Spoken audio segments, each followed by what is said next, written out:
This is Grace Miniman. 29 reportedly went missing last night.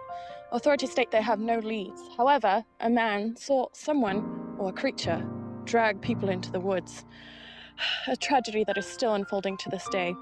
This is Grace Miniman, Channel 12, Sky Witness News.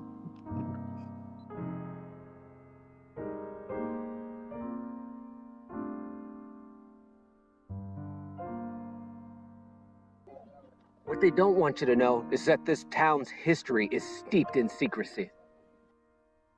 It's been 40 years, and I see the signs. It's out there. It's waiting. And it's watching. You better give your heart to Jesus. Because this town ain't seen nothing yet.